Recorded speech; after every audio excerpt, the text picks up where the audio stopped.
Medidas de controle do risco elétrico. Desenergização. O procedimento para desenergização, ao contrário do que muitos pensam, não consiste apenas em desligar um disjuntor ou abrir uma chave.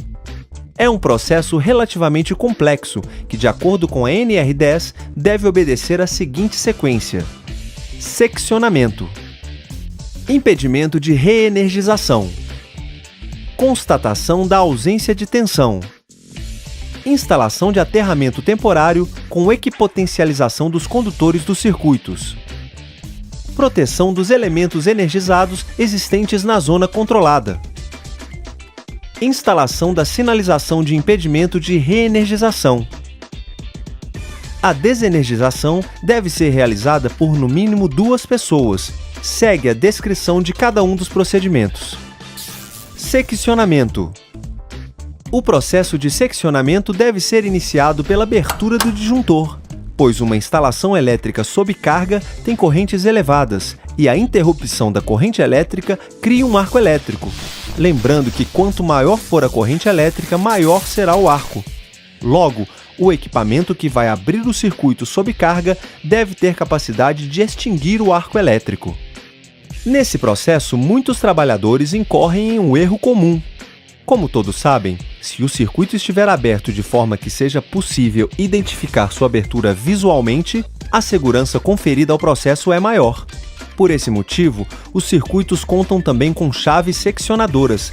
Entretanto, essas chaves não têm capacidade para extinguir o arco elétrico. O erro comum é abrir a chave seccionadora sob carga. Fazendo isso, o trabalhador estará se expondo ao risco de arco elétrico.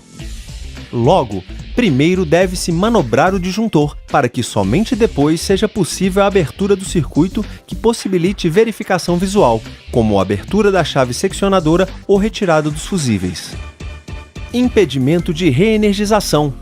O impedimento de reenergização consiste em formas de impedimento de reenergização acidental do circuito. Para atender a este item, recomenda-se retirar os fusíveis do local, extrair o disjuntor, quando possível, ou mesmo fazer uso de cadeados ou lacre. No caso de chaves seccionadoras de alta tensão, geralmente o impedimento de reenergização é feito através de cadeados, que travam a haste de manobra. Constatação da ausência de tensão. Muitas vezes, a constatação da ausência de tensão é feita através de voltímetros instalados no próprio painel e/ou sinais luminosos. Caso esses não existam ou estejam, a constatação deve ser feita com um voltímetro que esteja com o seletor no nível de tensão adequado. Aterramento temporário. A instalação do aterramento temporário tem o objetivo de fazer com que as partes do circuito aberto estejam em um mesmo potencial elétrico, que neste caso é o potencial da terra. Os procedimentos para a execução do aterramento temporário são: solicitação de autorização formal, evacuação da área, apenas os envolvidos na atividade devem permanecer próximos, delimitação e sinalização de área, verificação de desenergização, inspeção dos dispositivos a serem utilizados no aterramento temporário, ligar o grampo de terra primeiramente à malha de terra e em seguida na outra extremidade, obedecer aos procedimentos específicos de cada empresa. Observação: na rede de distribuição, deve-se trabalhar no mínimo entre 2 aterramentos.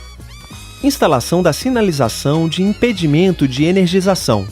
Somente depois de todas as etapas descritas anteriormente, a sinalização deve ser colocada no circuito. A sinalização é colocada com o objetivo de diferenciar os equipamentos ou circuitos energizados dos circuitos desenergizados. Além disso, serve para alertar os demais trabalhadores, para que não tentem energizar o circuito. Lembrando que os trabalhos são iniciados apenas após a autorização e ao término das atividades no processo de reenergização, não se deve esquecer de retirar a sinalização.